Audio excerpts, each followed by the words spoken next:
नमस्कार दोस्तों, मेरा नाम है डाली जोशी। आज का हमारा टॉपिक है लाइब्रेरी फाउंडेशन। इसमें मैंने आपको फर्स्ट पार्ट में फाउंडेशन से रिलेटेड जो हमारा RLF हो गया, ISBN हो गया हमारा, उसके बाद IPLA हो गया हमारा, यूनेस्को हो गया, ये सारे जो भी हमारे क्वेश्चंस बनते थे मैं उनको डीपली में आपको समझाया है। जो भी हमारे प्रीवियस क्वेश्चन आ चुके हैं उनको मैंने सोल्व कराया है और ये प्रीवियस क्वेश्चन पेपर है जिसको मैं आपको सोल्व करा रही हूँ। और मैं पूरा प्रयास कर रही हूँ कि आप लोग, क्योंकि लाइब्रेरी साइंस में ऐसा है कि जो भी हमारे प्रीवियस क्वेश्चंस हैं उनसे रिलेटेड 20% क्वेश्चन हमारे प्रीवियस क्वेश्चन ही आ जाते हैं। बाकी जो भी हमारे न्यू क्वेश्चन जहां जहां से भी बनते हैं डीप में, वो मैं सारे करा रही हूँ, जिससे कि आपका भी कोई भी क्वेश्चन अगर हमारे सिलेबस के अकॉर्डिंग है, चाहे नेट का हो, चाहे हमारा सेट एग्जाम हो, या फिर लाइब्रेरी साइंस का किसी भी प्रकार का कोई भी एग्जाम हो, उससे क्वेश्चन अगर आए तो आप उसको सोल्व कर सके। इसके लिए मैं क्या कर रही हूँ कि सारे जो भी हमारे टॉपिक है, टॉपिक बाय टॉपिक डीप में क्वेश्चन करा रही हूँ। और अगर आप लोगों ने मैंने पहले वाले वीडियो अगर नहीं देखे तो वो देख लीजिएगा, क्योंकि मैंने क्लासिफिकेशन, कैटालॉगिंग के सारे टॉपिक जहां से भी बनते हैं मैंने बस सारे कंप्लीट करा दिए हैं, वो भी डीप में। और अब हमारा लाइव फाउंडेशन का कंप्लीट होने वाला है, क्योंकि लाइव फाउंडेशन का मैं ये पेपर कंप्लीट कराने के पश्चात लाइब्रेरी ICT जो भी हमारे NBS KVS या हमारे राजस्थान सेकेंड ग्रेड या हाई कोर्ट या नेट में जो भी हमारे ICT से रिलेटेड क्वेश्चंस आते हैं वो मैं अगले ये टॉपिक खत्म होने के पश्चात वो टॉपिक कंप्लीट करूंगी। अगर आप चैनल को लाइक शेयर सब्सक्राइब करते हैं तो मुझे अच्छा लगेगा और मैं आगे और भी वीडियो बनाने का पूरा पूरा प्रयास करी होंगी, जिससे कि आप लोगों का कॉन्सेप्ट बिल्डअप हो और आप लोग इसको अच्छे से पढ़ें। ठीक है, तो स्टार्ट करते हैं। हमारा पहला question, where is the headquarter of UNESCO? UNESCO का हेडक्वार्टर कहाँ है? पेरिस, द हेग, या लंदन, या यूएसए? तो देखिए, जो हमारा यूनेस्को है, यूनेस्को का हेडक्वार्टर कहाँ है? हमारा पेरिस में। तो इसका राइट आंसर क्या हो जाएगा? ए। अगर वही द हेग किसका है तो वो हमारा क्या है? इफ्ला का। इफ्ला को क्या बोला जाता है? अंतरराष्ट्रीय संघ, इंटरनेशनल। ठीक है, अगला question, question number 12। Question number 12 में क्या है? Enclave net was launched. देखिए, इनक्लेव नेट किसके द्वारा शुरू किया गया था? UGC के द्वारा, ILA के द्वारा, नॉसडॉक के द्वारा, या RRLF के द्वारा? तो देखिए, जो हमारा इनक्लेव नेट था, इनक्लेव नेट को UGC के द्वारा क्या किया गया था? स्थापित किया गया। तो इसका राइट आंसर क्या हो जाएगा? UGC। ठीक है, इसका राइट आंसर क्या हो जाएगा? हमारा UGC। अब देखिए, इनक्लिप नेट से क्वेश्चन कुछ बनते हैं वो मैं आपको कराती हूँ, क्योंकि मैं हर एक टॉपिक को छोड़ नहीं रही हूँ, क्योंकि जहां से भी क्वेश्चन बनने के पूरे प्रयास होंगे मैं उसको हर एक क्वेश्चन को, ये प्रीवियस पेपर है जो मैं आप लोगों को सोल्व करा रही हूँ, और इसे क्वेश्चन आना जरूर जरूर, क्योंकि ये सारे क्वेश्चन प्रीवियस है और मैं प्रीवियस क्वेश्चन को भी एक्सप्लेन कर रही हूँ, जिससे कि आप लोगों का कॉन्सेप्ट क्लियर हो जाए और आप लोग क्वेश्चन सामने आए तो उसको सोल्व कर सके। ठीक है, तो जैसे हमारा पहला क्वेश्चन, हमारे इसमें देखिए 12 क्वेश्चन क्या था? इनक्लिप नेट के बारे में इंफॉर्मेशन देनी थी। तो question number 12, question number 12, question number 12 में क्या पूछा गया कि इनक्लिप नेट कब लॉन्च किया गया था?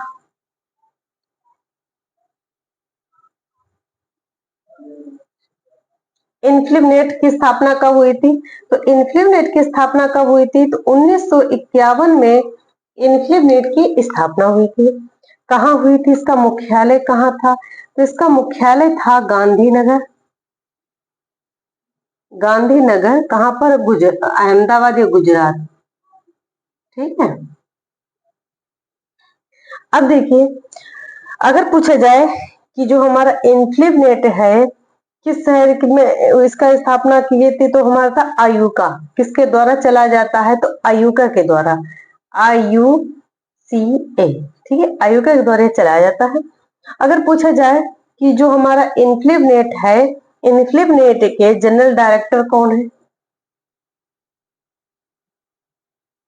इनक्लेव नेट के जनरल डायरेक्टर पूछे हैं तो वो हमारे कौन है? JP सिंह जोरेल। कौन है हमारे? JP सिंह जोरेल। JP सिंह जोरेल क्या है? इनक्लेव नेट के जनरल डायरेक्टर है। वही अगर पूछा जाए कि जो आयुका है, आयुका जो है इसकी स्थापना किस लिए की गई? तो केंद्र में खगोल शास्त्र में शोध हेतु इसकी स्थापना की गई। किसकी स्थापना की गई थी? आयुका की।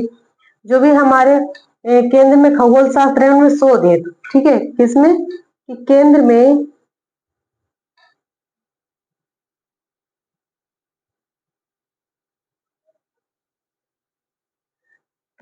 खगोल शास्त्र के शोध हेतु उसकी स्थापना की गई थी। किसकी की गई थी? हमारे आयोका की स्थापना की गई थी। अब देखिए, मैं कुछ आप लोगों को इनफ्लिप नेट के द्वारा कुछ प्रोग्राम चलाए जाते हैं जिनसे क्वेश्चन हर एक न एक एग्जाम में आता है, क्योंकि इनफ्लिप नेट हर एक सिलेबस में दिया हुआ होता है। तो इनफ्लिप नेट के बारे में मैं आपको पूरी इंफॉर्मेशन देना चाहती हूँ। देखिए, इनफ्लिप नेट जो है हमारा कई प्रकार के प्रोग्राम चलाता है। जैसे हमारा प्रोग्राम क्या है? शोध गंगा। फर्स्ट प्रोग्राम क्या हमारा? शोध गंगा। फर्स्ट प्रोग्राम क्या है हमारा? शोध गंगा। अच्छा, शोध गंगा क्या है? शोध गंगा क्या प्रदान करता है? तो शोध गंगा हमारा ई थीसिस, ये किस लिए जाना जाता है? तो ई थीसिस जो हमारी, जैसे हम रिसर्च करते हैं, तो रिसर्च करने के पश्चात हम क्या करते हैं? अपनी थीसिस जमा करते हैं कि मैंने ये वर्क क्या, कौन सा टॉपिक लिया है और उस टॉपिक मैंने क्या क्या सर्च किया है, तो वो हमारी क्या हो जाती? थीसिस हो जाती थी। तो थीसिस कहाँ की जमा की जाती? तो हमारे शोध गंगा में। ठीक है,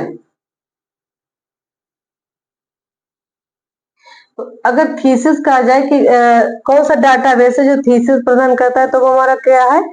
शोध गंगा। ठीक है, दूसरा आता है हमारा शोध गंगोत्री। दूसरा क्या आता है हमारा? शोध गंगोत्री।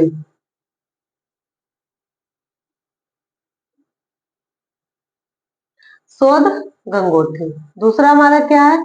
शोध गंगोत्री। अब देखिए, ठीक है, शोध गंगोत्री। शोध गंगोत्री में क्या है? इसमें क्या होता है? इसमें रिसर्च इन प्रोग्रेस। अगर पूछा जाए कि शोध गंगोत्री को क्या कहा जाएगा? Research in progress. देखिए, ऐसे याद कर लेना कि जब भी हम जैसे कोई वर्क करते हैं तो वर्क में कहते हैं ना कि हमने गंगा नहा ली, तो ऐसे ही जब कोई पीएचडी करता है तो पीएचडी करने से पहले वो क्या करता है? अपनी थीसिस जमा करता है। अगर थीसिस उसकी सही होती तो उसको क्या बोलते हैं? कि उसने गंगा नहा ली। तो ऐसे याद कर लेना कि शोध गंगा क्या है? ई थीसिस। ठीक है, 10 मार्च से आरंभ की गई थी। अब आ जाए शोध गंगोत्री। तो शोध गंगोत्री गंगोत्री क्या है हमारी? REP। RIP क्या है? Research in progress. क्या है? Research in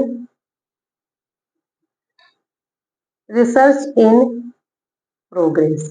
research in progress क्या है हमारी? शोध गंगोत्री। ये क्या है कि संपूर्ण देश के लिए रिसर्च, जो भी हमारे रिसर्च होते हैं उनको सिनॉप्सिस डाटा प्रदान किया जाता है। ठीक है, जो भी हमारे क्या होते हैं, इसके द्वारा संपूर्ण देश में,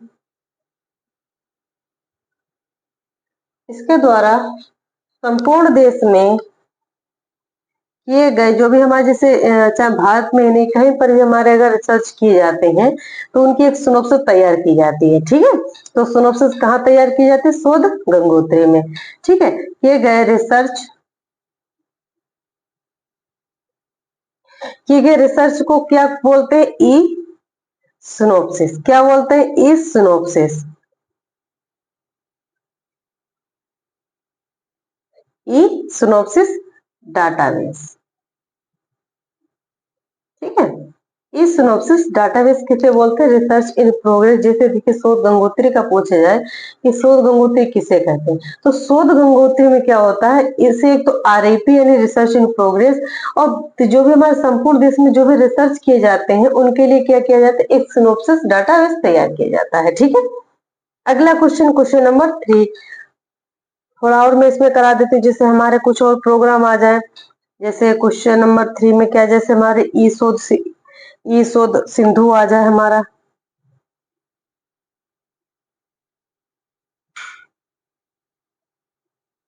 ई शोध सिंधु। ठीक है, हमारा एन लिस्ट आ जाए, और उसके बाद आ जाए इन्फोपोर्ट।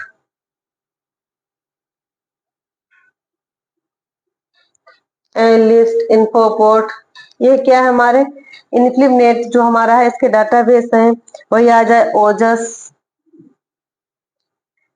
हमारा आ जाए NIRF, नेशनल फॉर रैंकिंग, जो हमारा नेशनल इंस्टीट्यूट रैंकिंग फ्रेमवर्क।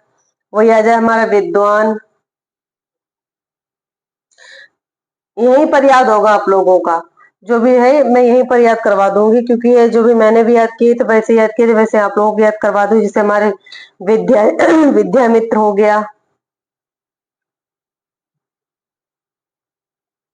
विद्यामित्र हो गया। विद्यामित्र के बाद हमारा जैसे आ जाए कि इंडिकेट,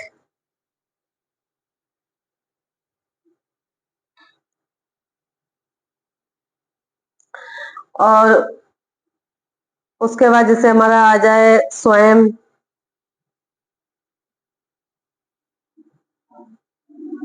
देखिए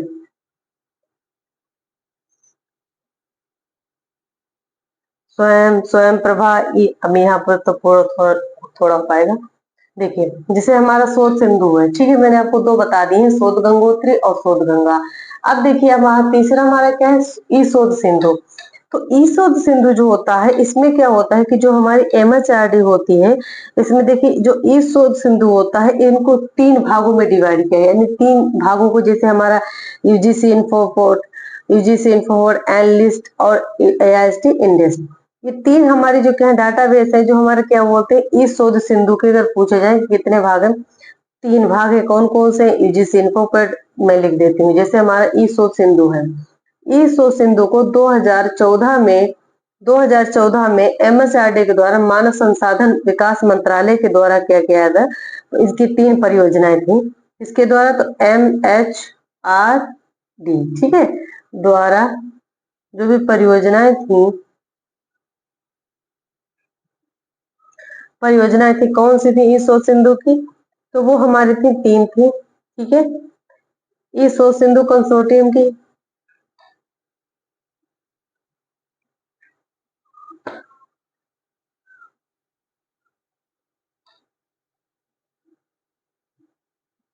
ई शोध सिंधु,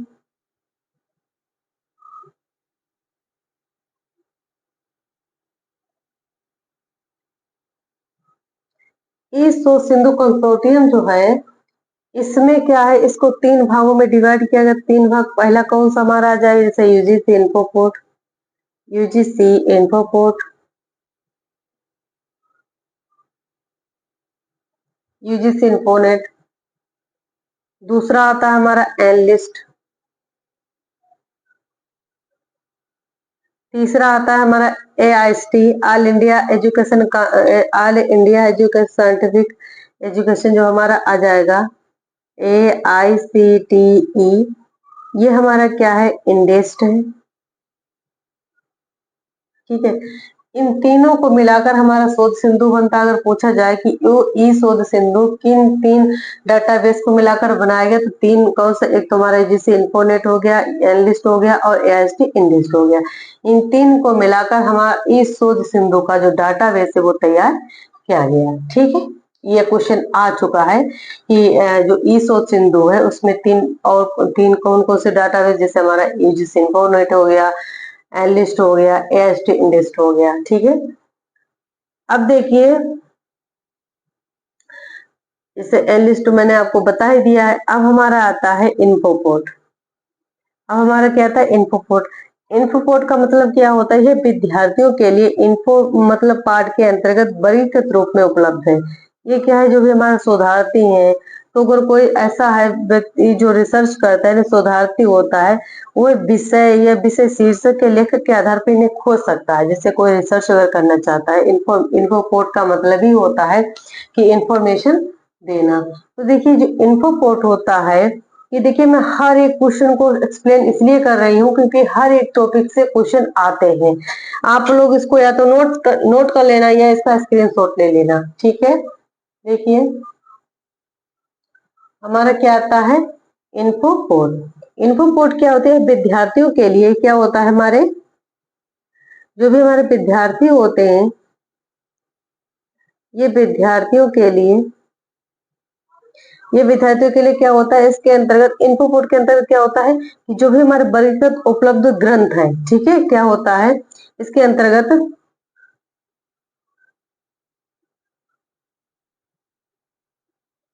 जो भी वर्गीकृत रूप में उपलब्ध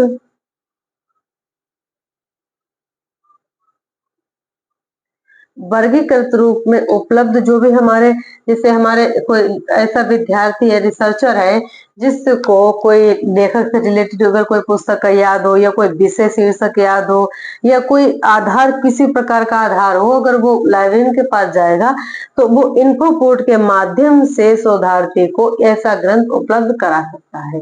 ठीक है, या फिर वो ऑनलाइन भी कर सकता है। तो जैसे शोधार्थी जो हमारे विषय होते हैं, शोधार्थी का विषय, शोधार्थी का विषय या शीर्षक या लेखक, शोधार्थी का विषय, शीर्षक, लेखक के आधार पर इसके आधार से खोज सकते हैं। लेखक के आधार पर क्या कर सकते हैं, खोज सकते हैं। ठीक है, अब देखिए, अब आता है हमारा ओजस। ठीक है, मैं एक बार फिर भी रिवाइज कराऊंगी, आप लोग पहले एक बार समझ लीजिए मैं क्या क्या समझा रही हूँ, क्योंकि ये सारे क्वेश्चन प्रीवियस क्वेश्चन है जो भी आ रहे हैं। तो मैं सोच रही हूँ कि जैसे अगर मैं आपको क्वेश्चन ही करा रही हूँ तो मैं आपको पूरी इन्फॉर्मेशन ही दे दूं एक ही टॉपिक में, जो भी हमारे जैसे टॉपिक से रिलेटेड इन्फॉर्मेशन आती है। ठीक है, जैसे ओजस हो गया, तो ओजस की फुल फॉर्म अगर पूछे तो हमारी क्या है, ऑनलाइन जनरल एक्सेस सिस्टम। क्या है, online general access system. OJAS की फुल फॉर्म क्या है, online journal, online general access system, online journal access system. ये क्या है, ओजस की फुल फॉर्म है। अब देखिए, जो ओजस है, ओजस को यूजीसी के द्वारा, इसको यूजीसी के द्वारा 31 मार्च 2018 को समाप्त कर दिया गया था। कब कर दिया गया, तो 31 मार्च 2018 को समाप्त कर दिया गया था। किसको कर दिया गया, तो ओजस को। ठीक है, आ जाए, पहली बात तो ओजस की यही पूछी थी, ओजस की फुल फॉर्म क्या है, तो ऑनलाइन जर्नल एक्सेस सिस्टम। क्योंकि हमारे जो भी जर्नल है ऑनलाइन प्राप्त हो सकते हैं, तो ऑनलाइन जर्नल एक्सेस सिस्टम, ये क्या है, हमारी ओजस की फुल फॉर्म। ठीक है, ये हमारी क्या है, ओजस की फुल फॉर्म। ठीक है, अब इसके अगर पूछा जाए कि ओजस जो है किसकी संस्था, तो यूजीसी के द्वारा। और पूछा जाए कि जिसको समाप्त कब किया गया, तो 31 मार्च 2018 को इसको समाप्त कर दिया गया। अब आता है हमारा अगला, इसमें क्या है, जैसे हमने आपको बता दिया था, NIRF, यानी हमारा national institute ranking framework. National institute ranking framework, देखिए ये फुल फॉर्म भी आती है, तो आप लोग फुल फॉर्म भी याद रखिएगा। ठीक है, जैसे हमारा क्या है, NIRF, इसकी फुल फॉर्म क्या है, national institute, national institute ranking framework.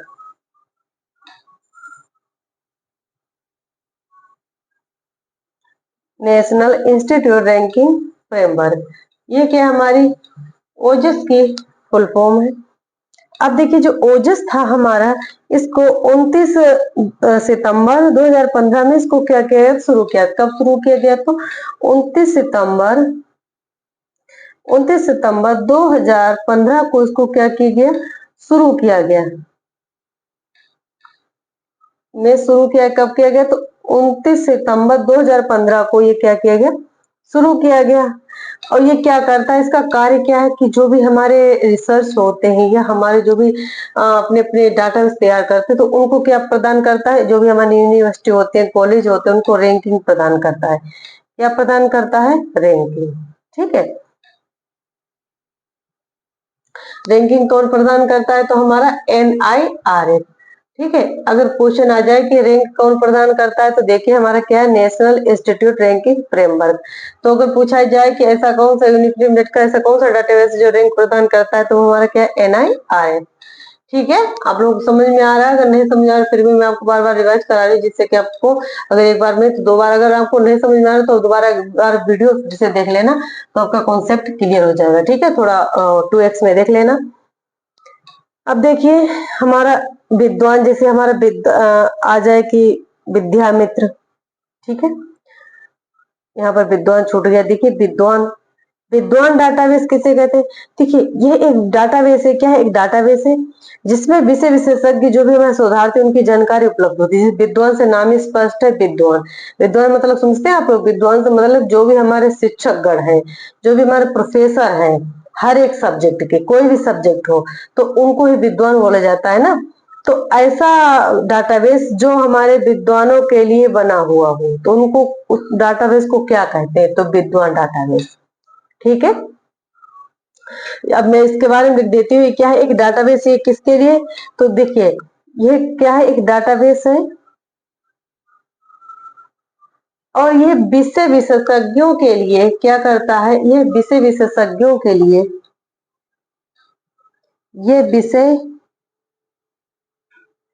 जो हमारे विषय या विशेषज्ञ के, जो भी हमारे, जैसे जो भी हमारा सब्जेक्ट हो, जो भी हमारा सब्जेक्ट हो उसे, जो भी हमारे विषय विशेषज्ञ होते हैं उनमें क्या होता है, उनकी जो भी इंफॉर्मेशन होती है तो शोधार्थियों की जानकारी उपलब्ध होती है। ठीक है, इसमें विषय विशेषज्ञों एवं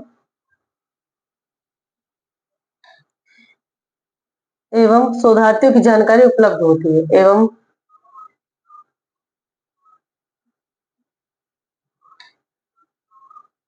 एवं शोधार्थियों की जानकारी,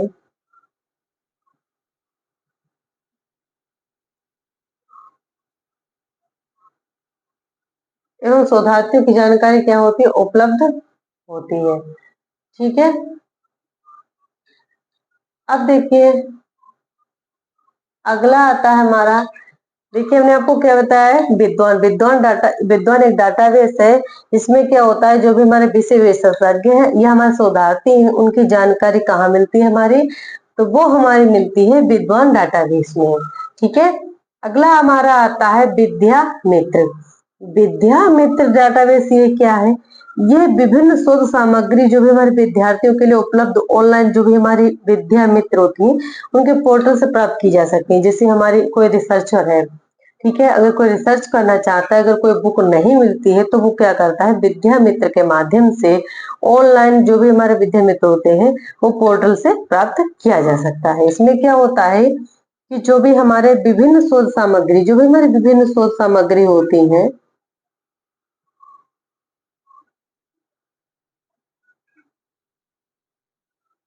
विभिन्न शोध सामग्री, विभिन्न शोध सामग्री विद्यार्थियों के लिए उपलब्ध होती है।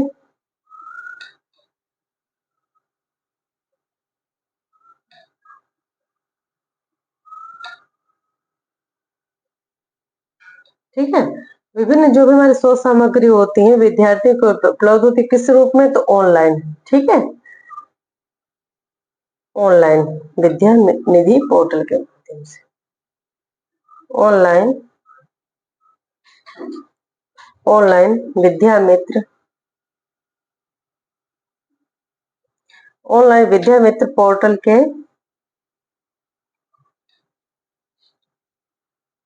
ठीक है, ऑनलाइन विद्या मित्र पोर्टल से प्राप्त की जा सकते हैं।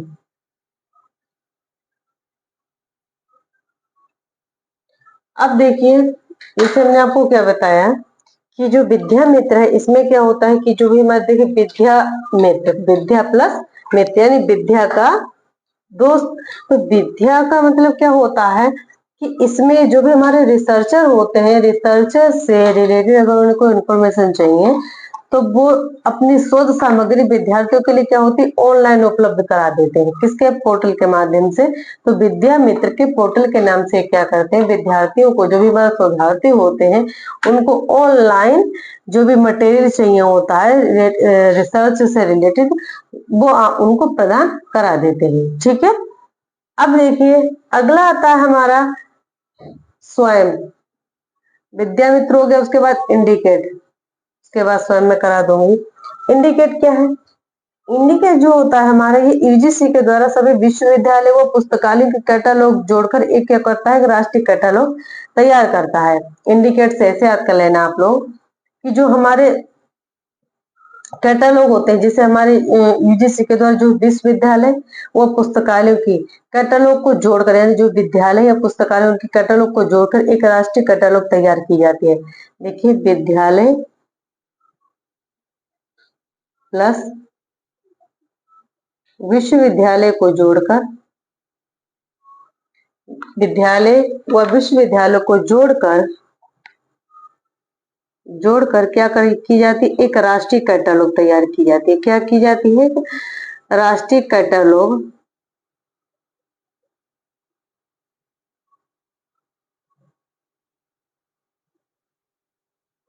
एक राष्ट्रीय कैटलॉग तैयार की जाती है, उसको हम क्या बोलते हैं? इंडिकेट। ठीक है, इंडिकेट का मतलब क्या होता है कि जो भी हमारे विद्यालय, जो हमारे राष्ट्रीय विद्यालय या महाविद्यालय, विश्वविद्यालय है, उनकी जो भी कैटलॉग, उनको जोड़कर एक राष्ट्रीय कैटलॉग का निर्माण किया जाता है, उसको बोलते हैं इंडिकेट। ठीक है, मैं अगला पेज में स्वयं प्रभा के बारे में बता दूंगी।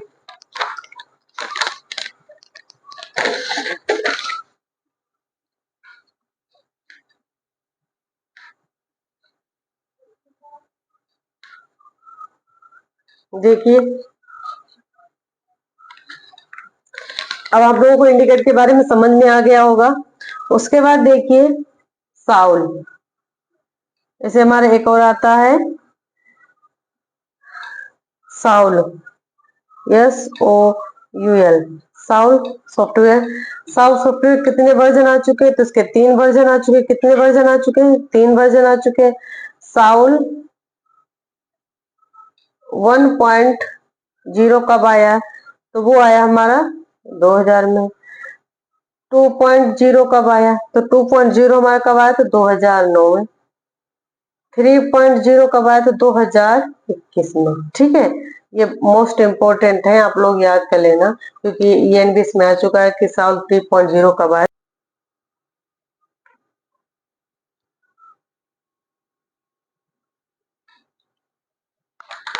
देखिए, हमारा एक आता है स्वयं प्रभा। एक क्या आता है हमारा? स्वयं प्रभा।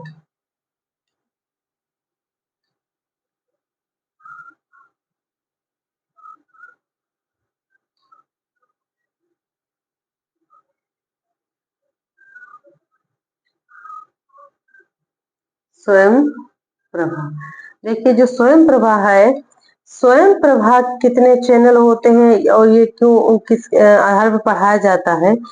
तो देखिए, जो हमारा स्वयं प्रभा है, ये क्या है कि डिजिटल कोर्स है। ये क्या है? डिजिटल कोर्स है।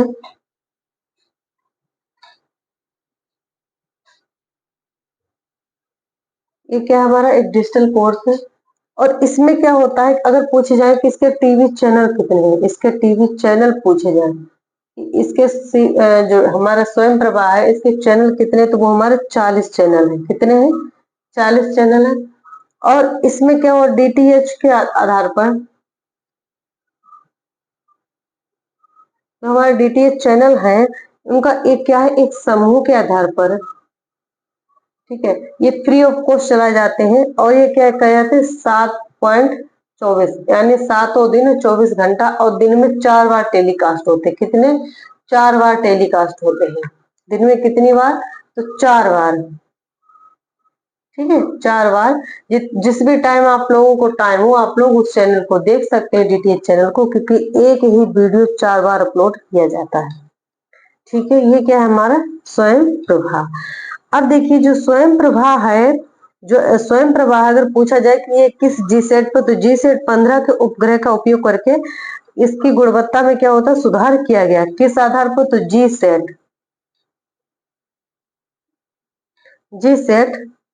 15। ठीक है, जी सेट 15 उपग्रह का उपयोग करके।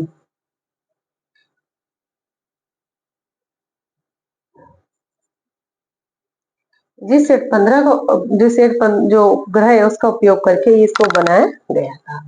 ठीक है, अब देखिए अगले एक हमारा क्या आता है? ईपीजी पाठशाला।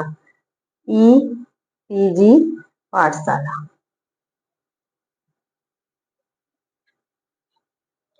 ईपीजी पाठशाला, ईपीजी पाठशाला में क्या है?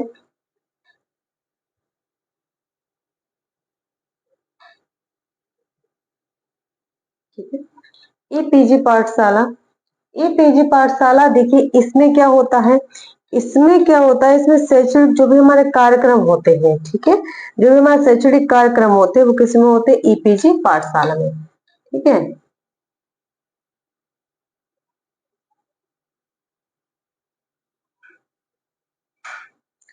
एक और आता है हमारा, जिसे हमारे जो भी हमारे गेटवे टू फॉर बुक्स अगर पूछा जाए कि फ्री ऑफ कंटेंट या हमारी जो भी बुक्स होती हैं वो कहाँ प्रदान की जाती है, तो हमारे ईपीजी पाठशाला में। इसका उद्देश्य क्या क्या है, तो देखिए जैसे हमारे गेटवे हो गया, गेटवे फ्री बुक्स और बुक्स, या हमारे अपडेट जो हमारे पीजी जो है फ्री बुक्स हो गए, कंटेंट हो गया, यानी जैसे हमारे फ्री बुक्स हो गई हमारी, ठीक है, फ्री बुक्स जो भी हमारा कंटेंट है, ठीक है, या हमारी कोई जो भी हमारे वीडियोस हो गए, हमारे वीडियो हो गए इत्यादि हमारे क्या है, ये फ्री में प्रदान किए जाते हैं ईपीजी पाठशाला में, ठीक है। देखिए मैंने आप लोगों को जो हमारा इनक्लिब नेट है, इनक्लिब नेट के जो भी हमारे क्वेश्चन जहां जहां से भी बनते हैं वो मैंने आप लोग को कंप्लीट करा दिए हैं। देखिए जो हमारा इनक्लिब नेट है, हमने आपको बता दिया कि जैसे हमारा ई शोध सिंधु, हमारा जैसे शोध गंगा हो गया, तो शोध गंगा में क्या है, हमारे ई थीसिस। वही अगर शोध गंगोत्री का पूछा जाए तो रिसर्च प्रोग्रेस के बारे में। वही अगर हमारा पूछा जाए कि हमारा जो शोध ई शोध सिंधु है, और देखिए जो हमारा शोध गंगोत्री उसमें क्या प्रदान किया जाता है, सिनोप्सिस डाटाबेस प्रदान किया जाता है। वही ई शोध सिंधु, तो ई शोध सिंधु को अगर पूछा जाए कि ई शोध सिंधु को किन तीन परियोजनाओं से मिलाकर मिलाकर बनाया गया है, तो हमारा एक तो हमारा यूजीसी इन्फोनेट हो गया, एनलिस्ट हो गया, एएसटी इंडेस्ट हो गया, ये तीन संस्थाओं को मिलाकर हमारा क्या आता है, यूजीसी जो हमारा ई शोध सिंधु, ठीक है। उसके बाद आता है हमारा इन्फोपोर्ट। इन्फोपोर्ट क्या होता है, इसमें क्या होता है कि जो विद्यार्थी होते हैं उनके लिए वर्गीकृत रूप में उपलब्ध जो भी ग्रंथ होते हैं वो प्रदान किए जाते हैं। जैसे हमारा शोधार्थी क्या जाए, विषय है, शीर्षक है, लेखक है, आदि आदि हम क्या कर सकते हैं, खोज सकते हैं, ठीक है। उसके बाद आता है हमारा ओजस। ओजस हमारा क्या है, ऑनलाइन जर्नल एक्सेस सिस्टम है। इसमें क्या होता है, इसको हमारा 2018 में समाप्त कर दिया गया। वही NIRF पूछा जाए तो हमारे ये क्या, नेशनल इंस्टीट्यूट रैंकिंग फ्रेमवर्क। इसमें क्या होता है, जो भी हमारे यूनिवर्सिटी होते हैं, कॉलेज होते हैं, जो भी टॉप लेवल पे जाते हैं उनको रैंकिंग प्रदान की जाती है, वो कहाँ प्रदान की जाती है, NIRF पे। अब आ जाता है विद्वान। तो विद्वान का मतलब ये होता है कि जो भी हमारे विषय विशेषज्ञ हैं या जो भी हमारे शोधार्थी हैं, उनकी एक वेबसाइट है, उनको बोला जाता है विद्वान। तो वो डाटाबेस ऐसा डाटाबेस जहाँ पर विषय विशेषज्ञ या शोधार्थियों के लिए बनाया गया है, उसको बोलते हैं विद्वान डाटाबेस, ठीक है। इनकी जानकारी उपलब्ध कराई जाती है। विद्यामित्र इसको बोला जाता है, जो भी हमारे शोध विभिन्न शोध सामग्री जो भी होती है, यानी विद्यार्थियों को उपलब्ध ऑनलाइन प्रदान कराई जाती है। जैसे हमारे जो भी शोध से रिलेटेड, जैसे रिसर्च कोई बच्चा कर रहा है तो वो उसके क्या होगी, उसको शोध से रिलेटेड कोई भी इंफॉर्मेशन चाहिए, कोई बुक्स चाहिए, कोई आर्टिकल से कुछ भी चाहिए, तो वो क्या करता है, विद्यामित्र के माध्यम से वो ऑनलाइन उस चीज को प्राप्त कर सकता है। वही इंडिकेट आ जाए, इंडिकेट मतलब क्या होता है, इसमें जो भी हमारे विद्यालय है, महाविद्यालय, उनको जोड़कर एक राष्ट्रीय कैटलॉग का निर्माण किया जाता है, उसको बोला जाता है इंडिकेट, ठीक है। अगला देखिए साउल। साउल से क्वेश्चन आता है कि साउल क्या है, तो साउल जो हमारा है इनक्लिबनेट के द्वारा बनाया, इनक्लिबनेट का एक डाटाबेस है। साउल के कितने वर्जन आ चुके हैं, 3 वर्जन आ चुके हैं। इसके मॉड्यूल पूछे जाए तो इसके मॉड्यूल कितने हैं, तो 6 मॉड्यूल है इसके। कितने मॉड्यूल है साउल के, तो साउल के 6 मॉड्यूल है, ठीक है। 6 मॉड्यूल है, किसके हैं, तो साउल के हैं। वही अगर आ जाए स्वयं, तो स्वयं क्या है, ओपन जो भी हमारी ऑनलाइन शिक्षा प्रदान करता है, इसको क्या बोलते हैं, मैसिव ओपन ऑनलाइन कोर्स बोलते हैं। वही आ जाए स्वयं प्रभा, तो स्वयं प्रभा को आपको पता है कि जो हमारे DTH free of cost DTH channel चलते हैं वो हमारे क्या है, स्वयं प्रभा के। वो कितने चैनल हो चुके हैं, तो 40 चैनल हो चुके हैं, और वो 7 into 24 मतलब जो भी हमारे स्वयं प्रभा के द्वारा जो भी चैनल प्रदान किए जाते हैं, जो भी हमारा पढ़ाया जाता है, उसके 40 चैनल हो चुके हैं और वो 7 दिन और 24 घंटा चलता है और 4 बार टेलीकास्ट होता है एक वीडियो। मतलब एक वीडियो दिन में 4 बार टेलीकास्ट होगा 24 घंटे के अंतर्गत, क्योंकि आपको सुबह को टाइम है, किसी दोपहर को टाइम है, किसी को शाम को टाइम है, तो किसी को रात को टाइम है, इसलिए। ठीक है।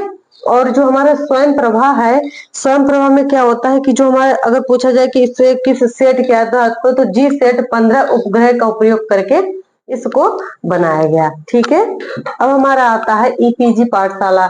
ईपीजी पाठशाला इसमें क्या था, ईपीजी पाठशाला इसमें जो हमारे शैक्षणिक कार्यक्रम थे उनको प्रदान किया जाता है, जैसे हमारे फ्री बुक्स हो गए, फ्री लेक्चर हो गए, फ्री वीडियो कॉन्फ्रेंसिंग हो गई, वो हमारे क्या है ईपीजी पाठशाला। ठीक है। आशा करते हैं कि मेरे द्वारा जो भी इनक्लिबनेट के द्वारा इंफॉर्मेशन दी गई, जहां जहां से भी क्वेश्चंस बनते हैं, वो मैंने आप लोगों को कंप्लीट करा दी है।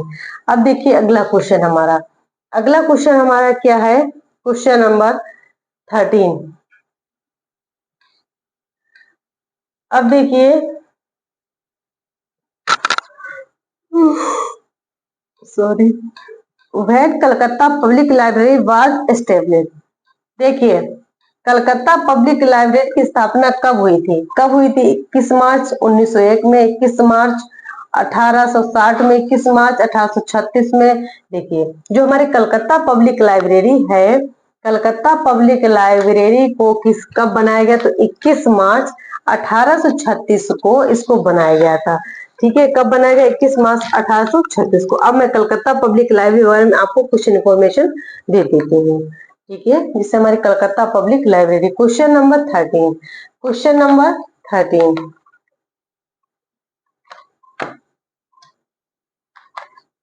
Question number 13, Calcutta public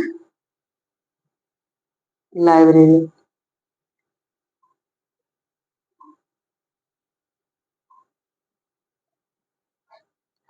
Calcutta public library जो है हमारी, अगर पूछा जाए कि कलकत्ता पब्लिक लाइब्रेरी की स्थापना कब हुई, तो 21 मार्च 1836 को कलकत्ता पब्लिक लाइब्रेरी की स्थापना की गई थी। ठीक है। अब देखिए, अगर पूछा जाए कि इसकी धारा कौन, तो धारा 3 चरणों में इसका विकास हो। कितने चरणों में? तो 3 चरणों में। कितने चरणों में? 3 चरणों में। और इसमें क्या होते, धारा 62 के आधार पर और अनुच्छेद 7,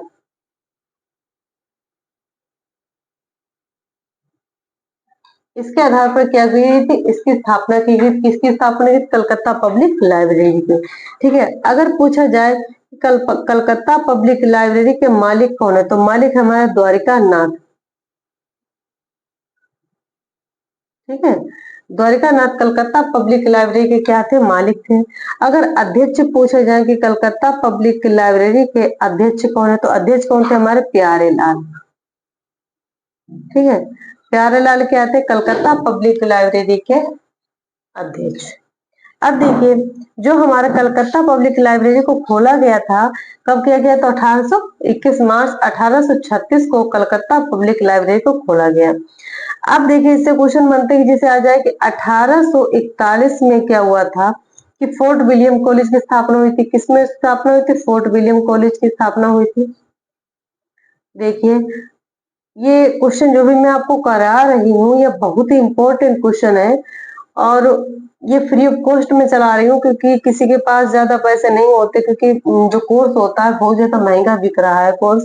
तो आप लोग, मैं पूरा कोर्स फ्री में कराने का पूरा प्रयास करें। बहुत मैं डीप में आपको लोगों को समझा रही हूँ कि डीप में जो भी क्वेश्चन बन रहे हैं वो भी मैं आपको बताने का पूरा प्रयास कर रही हूँ। तो आप लोग बस इसको नोट करते रहिएगा, जिससे कि आप लोगों को, क्योंकि मेरी राइटिंग इतनी अच्छी नहीं है, तो आपको, मैं बोल भी रही हूँ, लिख भी रही हूँ, तो आप लोग जब साथ साथ लिखेंगे तो आपका नोट तैयार भी हो जाएगा, नोट्स, और आप लोग इसको रिवाइज भी अच्छे से कर लेंगे। ठीक है।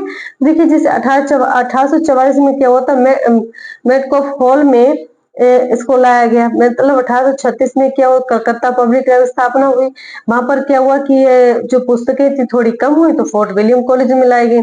जो फोर्ट विलियम कॉलेज वहां पर भी थोड़ा कम हुआ, तो इसमें मेटकॉफ में स्थानांतरित कर दिया। कब? 1844 में मेटकॉफ हॉल में क्या किया गया? स्थानांतरित कर दिया गया। उसके बाद जैसे हमारी जो स्थापना हुई थी 1857 में, अगर पूछा जाए कि यूरोपियों ने कलकत्ता पब्लिक लाइब्रेरी को सहायता देना कब बंद कर दिया था, 1857 में। कब बंद कर दिया था?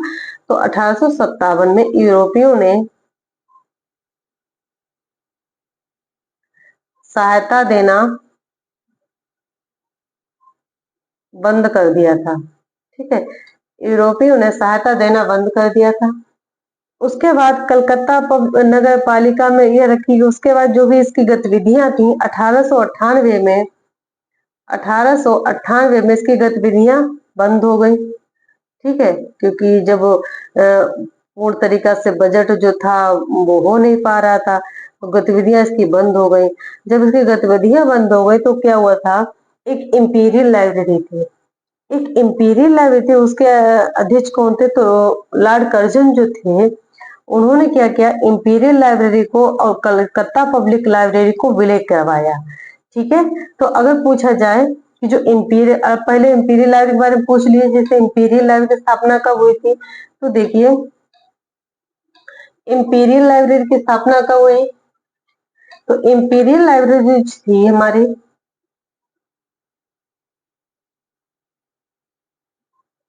जो इंपीरियल लाइब्रेरी थी उसकी स्थापना कब हुई? तो 1891 में इंपीरियल लाइब्रेरी की स्थापना हुई।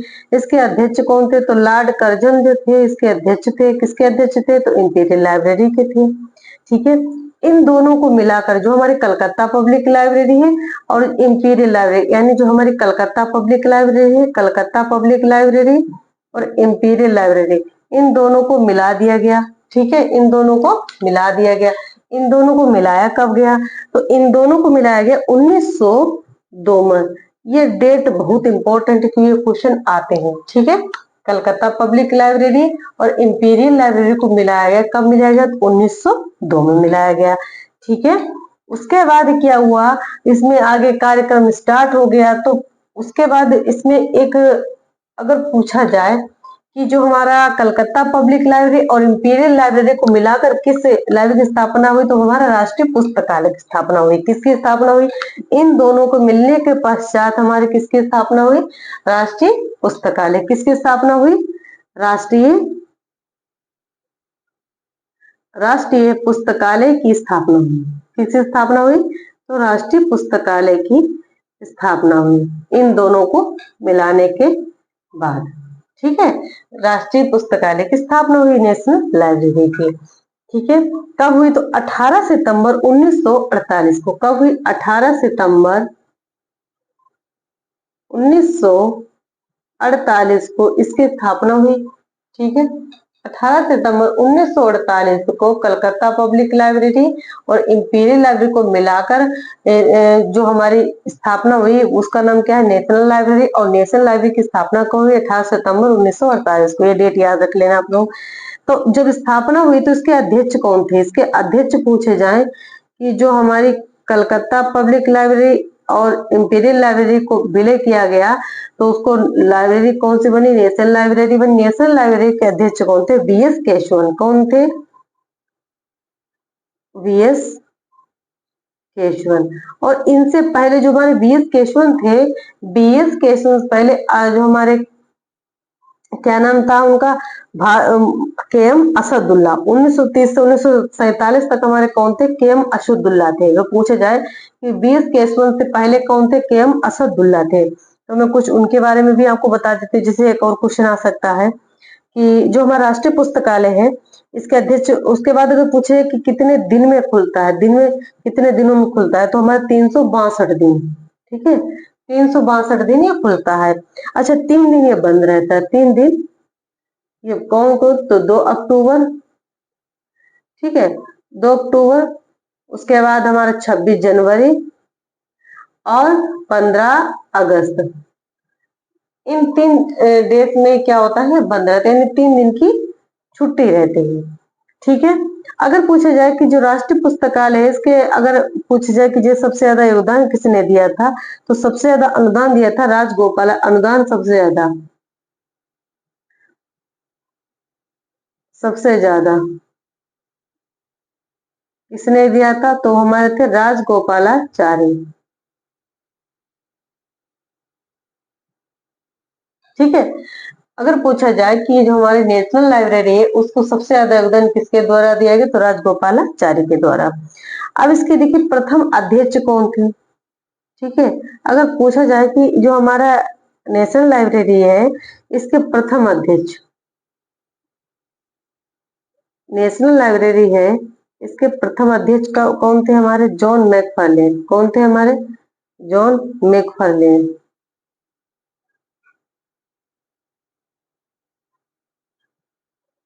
ठीक है, जॉन मैकफार्लेन। ये क्या आते हैं हमारे कलकत्ता पब्लिक लाइब्रेरी के प्रथम। देखिए अगर राष्ट्रीय पुस्तकालय का पूछा है कि राष्ट्रीय पुस्तकालय के प्रथम अध्यक्ष कौन थे, तो जॉन मैकफार्लेन थे। मैं लिख देती हूँ, तो लिख नहीं पाया।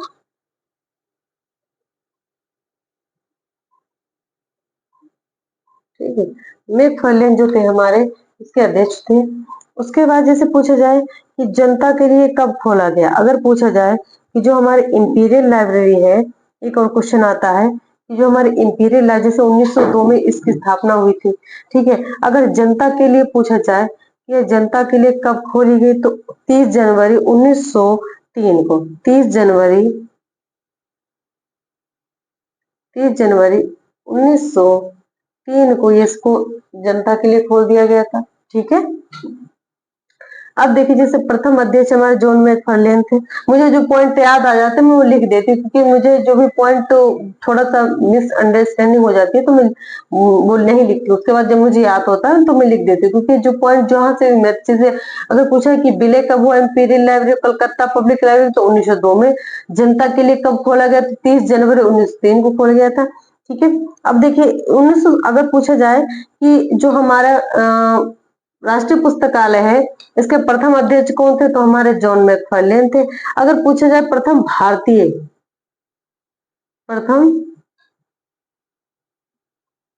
प्रथम भारतीय अध्यक्ष, प्रथम भारतीय अध्यक्ष पूछे तो प्रथम भारतीय अध्यक्ष कौन थे, हमारे हरिनाथ डे। हरिनाथ डे ये क्या थे, प्रथम भारतीय अध्यक्ष थे। किसके थे, तो हमारे राष्ट्रीय पुस्तकालय के। ठीक है, उसका आया तो 1907 में। ठीक है, कब आया, तो 1907 में। और एक आता है 1911 में।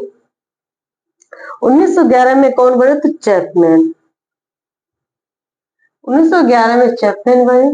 और 1930 में, 1930 से लेकर और 1947 तक, ठीक है, क्योंकि जब हमारे देश का विभाजन हो गया था, देश स्वतंत्र हो गया था, उसके बाद जो हमारे जो असदुल्ला खान थे, के एम असदुल्ला, वो कहाँ चले गए थे, पाकिस्तान चले गए थे। तो उससे पहले कहाँ के अध्यक्ष थे, हमारे नेशनल लाइब्रेरी के अध्यक्ष थे। उनका नाम क्या था, के एम असदुल्ला। के एम असदुल्ला। ठीक है, ये हमारे क्या थे, के एम असदुल्ला जो थे हमारे, जो हमारे नेशनल लाइब्रेरी है उसके अध्यक्ष थे। ठीक है, लेकिन जो हमारा देश आजाद हो गया उसके बाद हमारे कौन आ गए, बी एस केशवन आ गए। तो अगर पूछा जाए कि हमारा राष्ट्रीय पुस्तकालय के प्रथम भारतीय अध्यक्ष कौन है हमारे, तो बी एस केशवन जी है। ठीक है, आशा करते हैं कि मेरे द्वारा जो भी मैं आपको इन्फॉर्मेशन दे रही हूँ, डीप में ये इन्फॉर्मेशन दे रही हूँ, क्योंकि ये जो भी क्वेश्चन बनते हैं, जैसे हमारे एक और आता है क्वेश्चन, राष्ट्रीय पुस्तकालय में किस किस प्रकार के, जैसे हमारे AACR 2, उसके बाद DDC कैटलॉगिंग के लिए हमारा, ठीक है, DDC क्लासिफिकेशन के लिए, ACR 2 हमारा कैटलॉगिंग के लिए यूज किया जाता है। ठीक है, अगला क्वेश्चन,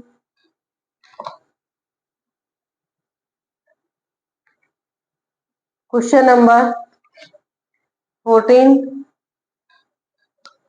क्वेश्चन नंबर 14, LA की स्थापना कब हुई थी, व्हेन LA वाज एस्टेब्लिश्ड, यानी अमेरिकन लाइब्रेरी एसोसिएशन की स्थापना कब हुई थी, 1876 में, 1870 में, 1800 में, 1933 में। तो हमारा जो अमेरिकन लाइब्रेरी एसोसिएशन है इसकी स्थापना कब हुई थी, 1876 में। इसका राइट आंसर क्या हो जाएगा, हमारा ए, कि हमारी जो अमेरिकन लाइब्रेरी एसोसिएशन है इसकी स्थापना कब हुई थी, 1876 में हुई थी। अब देखिए जो हमारा अमेरिकन लाइब्रेरी एसोसिएशन है, क्वेश्चन नंबर कौन सा हमारा, क्वेश्चन नंबर 14। क्वेश्चन नंबर 14 हमारा क्या है, American library association, ALA, American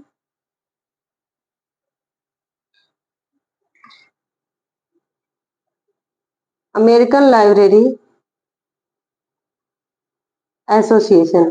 जो अमेरिकन लाइब्रेरी एसोसिएशन है, अगर पूछा जाए कि इसकी स्थापना कब हुई, तो इसकी स्थापना हुई थी 6 अक्टूबर 1876 को। 1876 को इसकी स्थापना हुई। 6 अक्टूबर 1876 को किसकी स्थापना हुई? अमेरिकन लाइब्रेरी एसोसिएशन की। इसका मुख्यालय पूछा जाए तो इसका मुख्यालय कहाँ? शिकागो, यूएसए में। कहाँ? यूएस। ठीक है। अगर पूछा जाए कि जो हमारा अगर पूछा जाए कि जो हमारा अमेरिकन लाइब्रेरी एसोसिएशन है, इसका वर्तमान अध्यक्ष,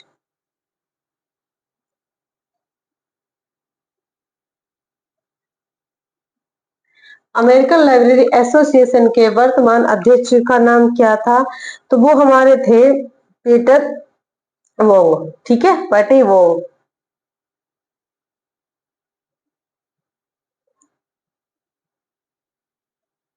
पैटी वोंग क्या है? हमारे वर्तमान अध्यक्ष है अमेरिकन लाइब्रेरी एसोसिएशन के। ठीक है। अब देखिए, इससे कुछ टर्म आते हैं हमारे अमेरिकन लाइब्रेरी एसोसिएशन, जिसे प्रथम अध्यक्ष पूछा जा सकता है कि इसके प्रथम अध्यक्ष कौन थे? किसके? तो अमेरिकन लाइब्रेरी एसोसिएशन के प्रथम अध्यक्ष पूछे जाए तो जस्टिन विंसर थे। कौन थे हमारे? Justin Windsor.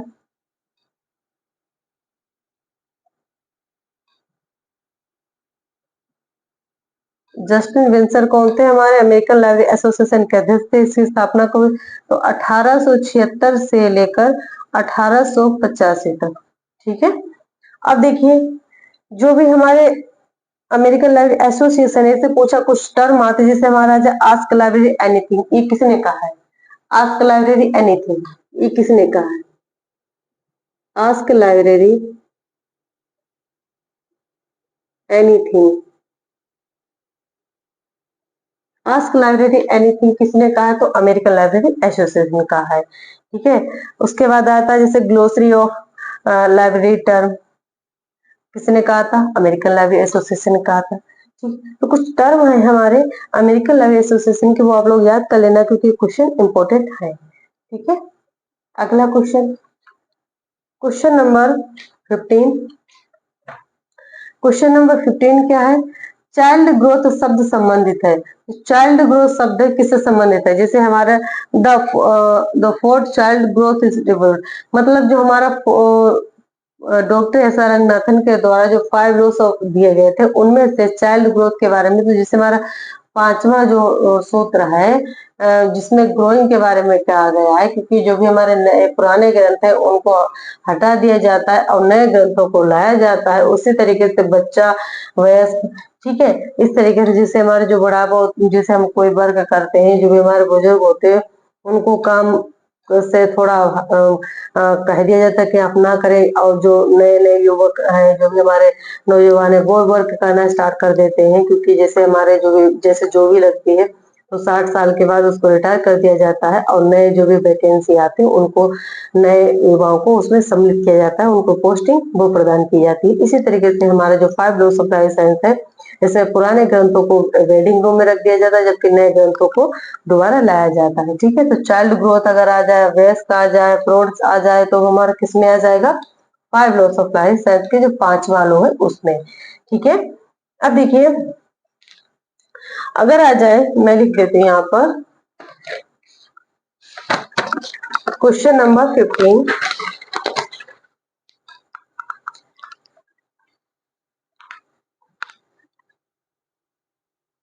Question number 15। Question number 15 में जैसे हमारा 5th लॉ है, कौन सा है हमारा? 5th law.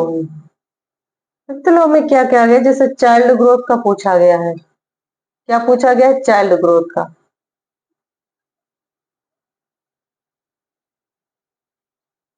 चाइल्ड ग्रोथ है, चाइल्ड ग्रोथ उसे जैसे आ जाए, या एडल्ट ग्रोथ आ जाए, क्या आ जाए? एडल्ट ग्रोथ आ जाए, चाइल्ड ग्रोथ या एडल्ट ग्रोथ आ जाए, तो हमारे किस में आ जाएगी? 5th लॉ में। इसमें क्या होता है, जैसे अनुपयोगी पुस्तकों की विधाई में कुछ वो टर्म कराए जैसे प्रीवियस क्वेश्चन पेपर में आ चुके, क्योंकि प्रीवियस क्वेश्चन पेपर है पूरा जो मैं आप लोगों को करा रही हूँ। तो अगर आ जाए कि अनुपयोगी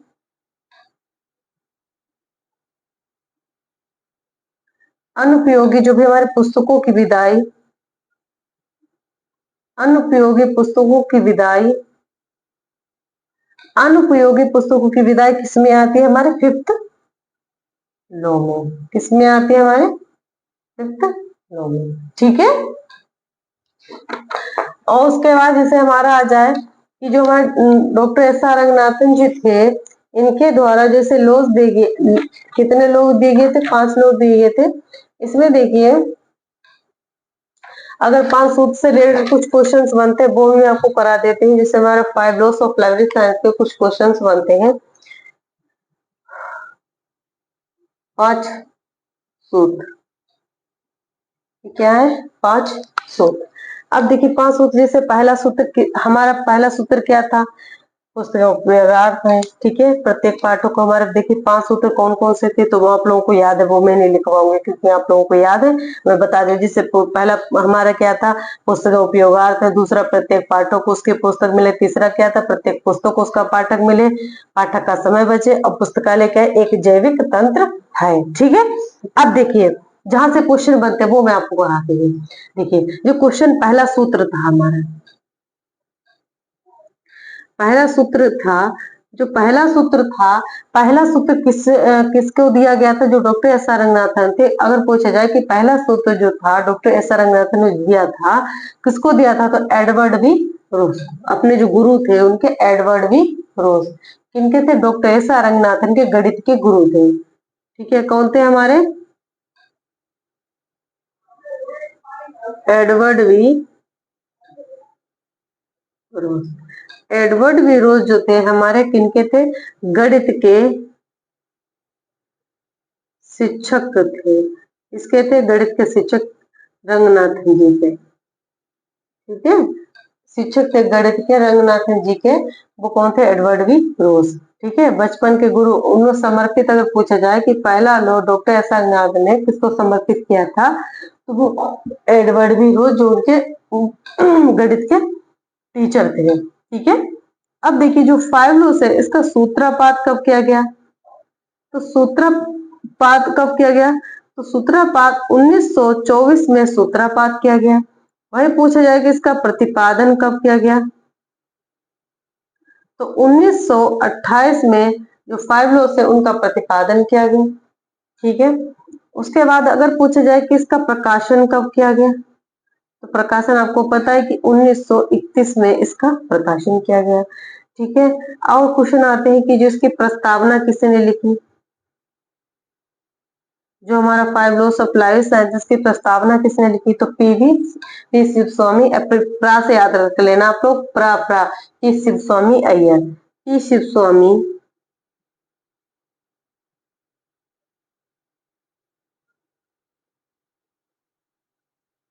पी शिव स्वामी अय्यर जो थे उन्होंने प्रस्तावना लिखी थी। वही आ जाएगा इसकी जो भूमिका किसने लिखी थी। ठीक है। अगर भूमिका पूछा जाए कि जो हमारा 5 लॉस ऑफ लाइफ साइंस की भूमिका, तो डब्ल्यू सी वी सेयर्स ने, डब्ल्यू सी वी सेयर्स ने, डब्ल्यूसीवी सेयर्स ने इसकी क्या लिखी थी? भूमिका लिखी थी।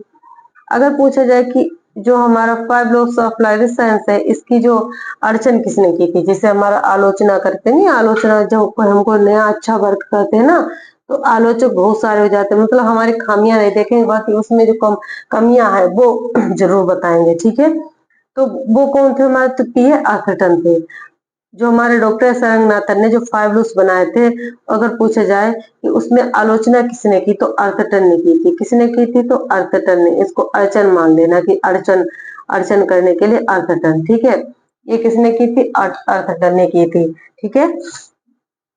उसके बाद जो 5 लॉस ऑफ लाइफ साइंस है इसका छठा सूत्र किसने दिया? जब इन्होंने आलोचना कर दी तो छठा सूत्र किसने दिया? अगर 5 लॉस ऑफ लाइफ साइंस की अगर इन्होंने आलोचना कर दी, किसने की? तो पी अर्थटन ने की। पीकर, ठीक है, अर्थटन ने उनकी आलोचना ही कर दी। तो छठा सूत्र किसने दिया? तो जे आर रेटिंग। तैयार हो गए, लो मैं छठा सूत्र दे देता हूँ। ठीक है। किसने? तो जे are rating. J are rating ने कौन सा दिया? तो छठा सूत्र दिया। ठीक है। उसके बाद सातवां भी सूत्र आया। सातवां सूत्र किसने दिया? तो सातवां सूत्र जो था वो थे कुरेमैन।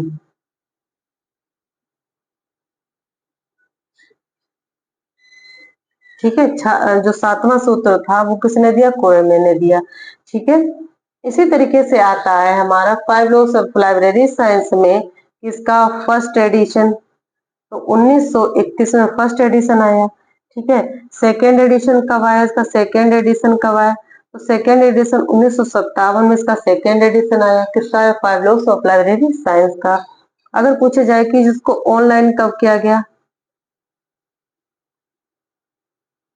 इसको ऑनलाइन कब किया गया, तो 2006 में इसको ऑनलाइन किया गया। ठीक है।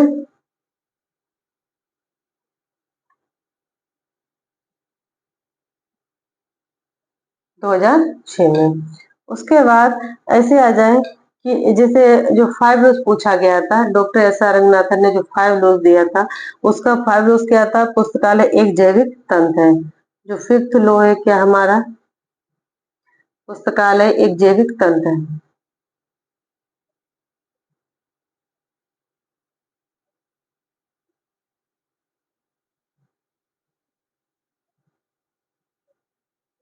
पुस्तकालय क्या है, एक जैविक तंत्र है। इसमें आ जाए जैसे कर्मचारियों, पाठक वृद्धि आ जाए। ठीक है। वृद्धि से आप वृद्धि लिख कर आएगी। अब वृद्धि में कितने टर्म, जैसे आ जाए कर्मचारियों की वृद्धि। ठीक है। कर्मचारियों की वृद्धि आ जाए, पाठक की वृद्धि आ जाए। ठीक है। ये हमारे संग्रह की वृद्धि आ जाए, ये हमारे बाल वयस्क,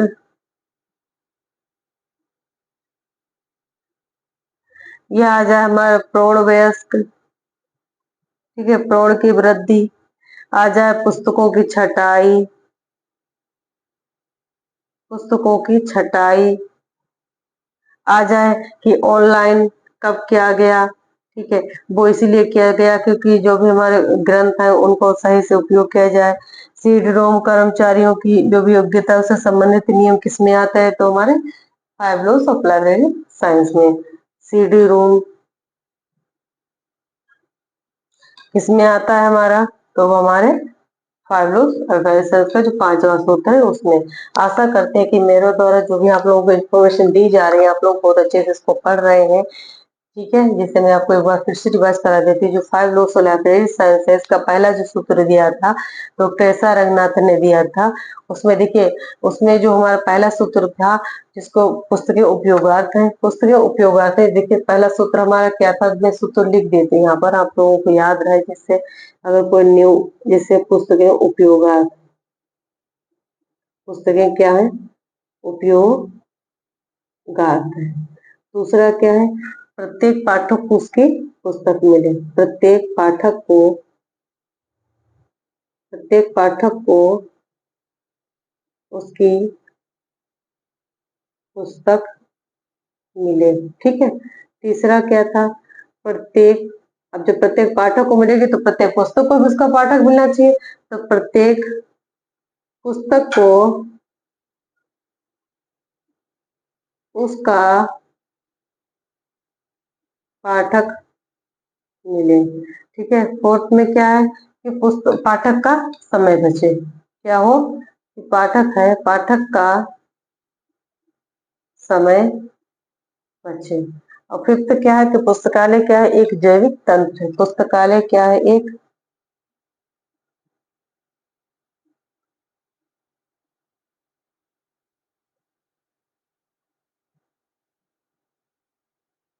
ठीक है, पुस्तकालय क्या है, एक जैविक तंत्र है। ये 5 लॉस दिए हैं। 5 लॉस से रिलेटेड देखिए मैंने ऐसा कोई भी टॉपिक नहीं छोड़ा है जो 5 लॉस में आया ना हो। ठीक है। जैसे हमारा पहला सूत्र जो था किसको समर्पित था, तो एडवर्ड वी रोज को, जो हमारे डॉक्टर एस आर रंगनाथन के गणित के शिक्षक थे। ठीक है।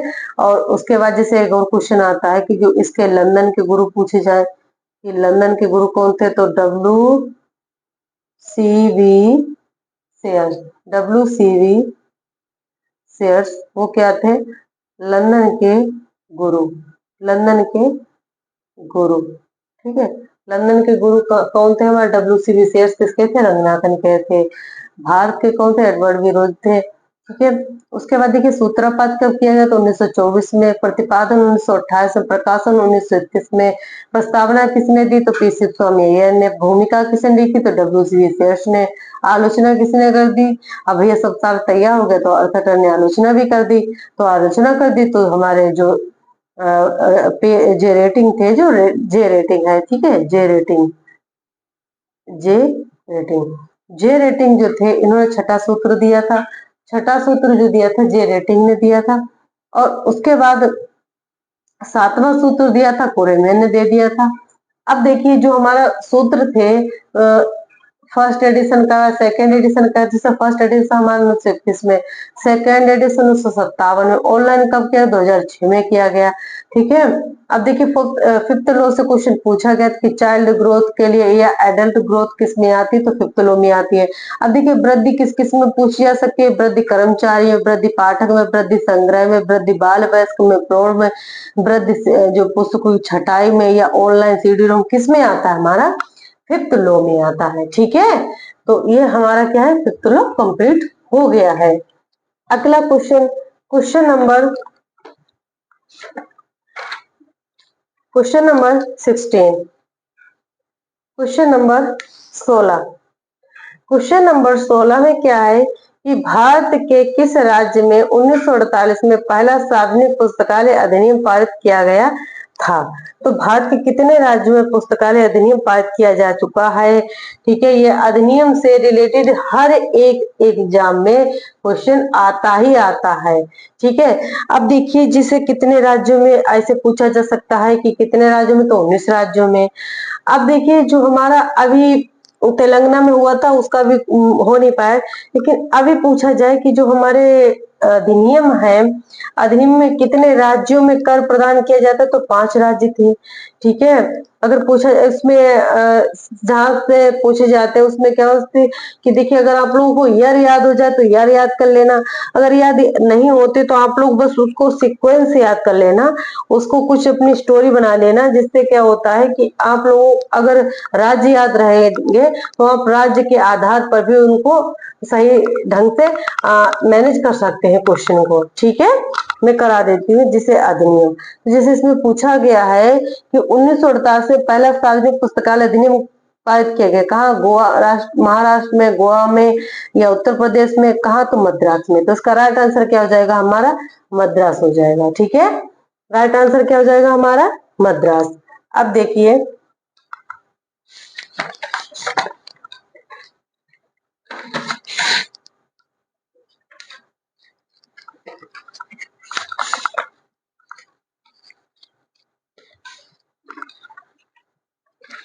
ऐसे अधिनियम से रिलेटेड आ जाए,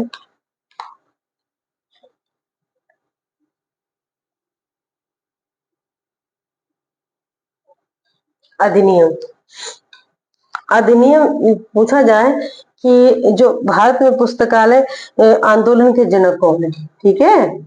ये जो भी मैं क्वेश्चन करा रही हूँ प्रीवियस क्वेश्चन है। ठीक है। आप लोग इसको बहुत अच्छे से देखिएगा, इसके नोट्स बना लेना आप लोग। भारत में पुस्तकालय आंदोलन के जनक पूछे जाए कि भारत में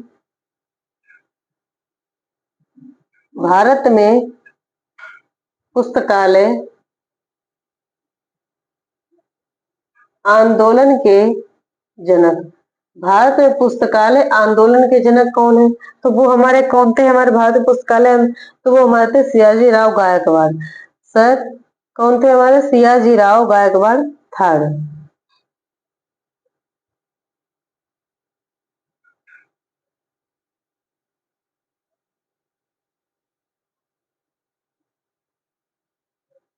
सियाजी राव गायकवाड़ जो थर्ड थे, इन्होंने क्या कहते हैं, भारतीय पुस्तकालय आंदोलन के अगर जनक पूछे जाए तो कौन थे, सियाजी राव गायकवाड़ थर्ड थे। ठीक है। अब देखिए अधिनियम से रिलेटेड कुछ क्वेश्चन और इम्पोर्टेंट बनते हैं कि अधिनियम जो हमारा आजादी से पहले, ठीक है, आजादी से पहले किस राज्य में पुस्तकालय अधिनियम पारित हो गया था, तो वो 1945 में कोल्हापुर में पारित हो गया था। कहाँ पारित हो गया था, कोल्हापुर में। ठीक है। कहाँ पारित हो गया था, कोल्हापुर में। कब हुआ था, 1945 में पारित हो गया था। ठीक है। उसके बाद अगर पूछा जाए कि ब्रिटेन में जिसे आ जाए तो मैं वो भी कराते, जैसे 1950 में ब्रिटेन में पारित हो गया था। कब पारित हो गया? तो 1950 में। ठीक है, कहाँ? तो ब्रिटेन में। ब्रिटेन में अधिनियम पारित हो गया तो 1950 में। ठीक है, अब देखिए भारत में कितने राज्यों में पुस्तकालय अधिनियम? तो 19 राज्यों में। कितने राज्यों में? तो 19 राज्यों में पारित हो चुका है। अब देखिए अगर पूछा जाए कि जो हमारा डॉक्टर एस आर रंगनाथन जी थे, उन्होंने आदर्श पुस्तकालय मॉडल जो था पब्लिक लाइब्रेरी एक्ट प्रारूप कहाँ पेश किया गया? तो ऑल एशिया एजुकेशन कॉन्फ्रेंस 1930 में। ठीक है, अच्छा भारत में प्रथम पब्लिक लाइब्रेरी एक्ट कहाँ पारित हुआ? तो हमारा कहाँ हुआ? तो मद्रास में। ठीक है, अब देखिए मैं 19 राज्यों में लिखती हूँ, आप लोग ऐसा करना उसको या तो नोट कर लेना, या जहाँ से जो भी क्वेश्चन बनते हैं वो मैं आपको बताती जाऊंगी। ठीक है, जिससे हमारा पहला आ जाए। पहला हमारा राज्य कौन सा है? बोलना आप लोग। मद्रास। पहला राज्य कौन सा है हमारा? मद्रास। दूसरा राज्य कौन सा है हमारा? तो देखिए पहला हमारा क्या है? मद्रास। दूसरा हमारा, या इसको तमिलनाडु बोलते हैं, इसको क्या बोलते हैं? तमिलनाडु। क्योंकि बच्चे कंफ्यूज हो जाते हैं, वो भी तो उसमें दिक्कत ना हो, जिससे हमारा मद्रास या तमिलनाडु। ठीक है, दूसरा हमारा क्या है? आंध्र प्रदेश। और तीसरा हमारा क्या था? कर्नाटक। और चौथा हमारा क्या था? तो वो था हमारा महाराष्ट्र। ठीक है, अब देखिए मैंने इनको कैसे याद कर लिया था, जैसे चार चार को याद कर लेना आप लोग। जैसे पहला हमारा क्या था? 1948। ठीक है, वही आ जाए आंध्र प्रदेश। तो अंधा व्यक्ति क्या करता है? लकड़ी पकड़ कर, यानी 60, अंधा 60। अंधा व्यक्ति कितने साल का हो जाता है? 60 साल का। 1960 में अंधा व्यक्ति। कर्नाटका, जो कर्नाटका होता है, ठीक है, उसको अगर कोई व्यक्ति काना हो तो उसको जो 5 होते 6 दिखाई दे, 6 होते 5 दिखाई। तो 1965 में कर्नाटका। ठीक है, और जो महान व्यक्ति होता है वो क्या करता है? वो हमारा 6 की जगह पर 7 रुपए दे देता है। तो 1967। ठीक है, ये 4 याद हो गए। उसके बाद आता है, अब आता है हमारा 5वें पे, वेस्ट बंगाल। वेस्ट बंगाल। छठे पे आता है हमारा मणिपुर। 7वें पे आता है हमारा हरियाणा। ठीक है, मणिपुर, हरियाणा। 8वें पे आता है हमारा हरा करेला। 9वें पे आता है हमारा मिजोरम। और 10वें आता है हमारा गोवा। ठीक है, अब देखो इसको याद करना, जो वेस्ट बंगाल होता है, वेस्ट बंगाल में जो हमारे पेड़े मिलते हैं कितने मिलते हैं? हमारे 7 या 9। ठीक है, जो बेस्ट हमारे यहाँ बंगाली पेड़े मिलते हैं बहुत अच्छे मिलते हैं। तो वो क्या करता है कि जो अगर कोई 7 पेड़े खाने को तो 9 पेड़े खा ले, ऐसे याद कर लेना आप। 1979। मणिपुर, मणि मतलब सर्प। तो सर्प क्या होते हैं? गोल आकार के होते हैं, इस तरीके से बैठे होते हैं, देखिए ऐसे ऐसे ऐसे ऐसे से बैठे होते हैं। तो 1988। ठीक है, तो मणिपुर क्या हो जाएगा हमारा? 1988। गोल गोल तरीके से बैठे होते हैं साथ, तो 1988। हरियाणा, और देखिए हरे करेला, तो देखिए हरियाणा और करेला, ठीक है, हरियाणा और केरला। तो इसमें क्या है? इसमें देखिए जो जिस हमने आपको भी बताया ना मणिपुर, तो मणि जो सांप रहते हैं वो हरियाली में, और जो करेले तरीके से उसमें जैसे दिखते हैं। तो ऐसे याद कर लेना कि एक साल बाद हमारा 1989 में दोनों, ठीक है, 1989 में हरे करेले। ठीक है, यानी हरे करेले, हरियाली करेले। जैसे जो सर्प आते हैं तो सर्प 88 में आते हैं, और एक साल वो क्या करते हैं कि हरे करेले तैयार हो जाते हैं, तो वो हरे हरियाणा और करेला से केरला। ठीक है, ये 2 साल ये कंप्लीट हो गए। उसके बाद आता है हमारा मिजोरम और गोवा। तो मिजोरम मजे लेने कहाँ जाते हैं? 1993 में मजे लेने जाते हैं। कहाँ जाते हैं? तो गोवा में जाते हैं। ठीक है, 1993 में क्या करते हैं? मजे लेने जाते हैं। कहाँ जाते हैं? तो गोवा, मिजोरम में। ठीक है, उसके बाद आता है हमारा 11वां और 12वां, 11वां और 12वां, उसमें क्या है जैसे उड़ीसा और गुजरात, उड़ीसा गुजरात, ये क्या है हमारे 2001 से स्टार्ट हुए। ठीक है, ये क्या है हमारे 2001, उड़ीसा और गुजरात। उड़ कहाँ गए? गुजरात, यानी गुजरे तो, लेकिन क्या हम बोलते नहीं, वो गुजर गए यानी उड़ गए। ठीक है, तो उड़ीसा गुजरात, कौन? तो एक ही व्यक्ति था ना, एक ही व्यक्ति था, तो 2001। ठीक है, नए साल में क्या हो? उड़ गए। तो उड़ने से उड़ीसा, और कहाँ से कहते नहीं गुजर, कोई कोई बोलता उड़ गए तो कोई बोलता गुजर गए। तो 2001 में उड़ गए और गुजर गए, तो 2001 में, यानी उड़ीसा और गुजरात। ठीक है, उसके बाद हमारा आ जाता है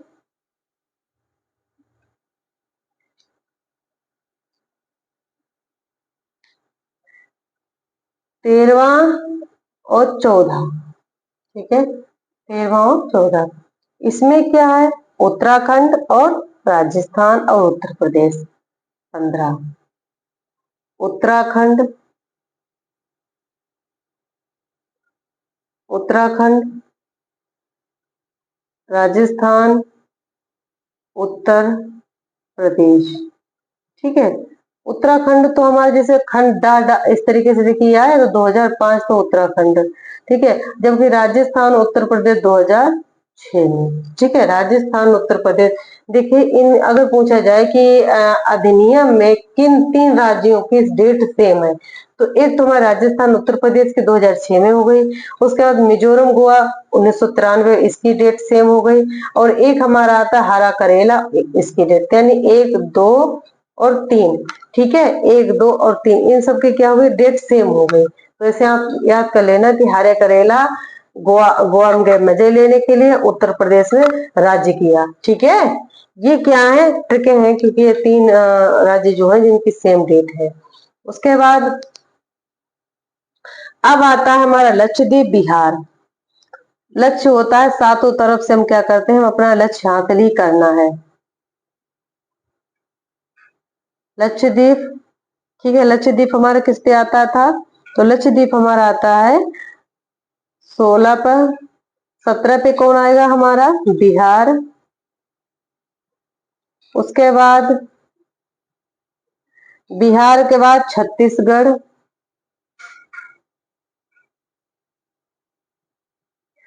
और उसके बाद आता है अरुणाचल प्रदेश।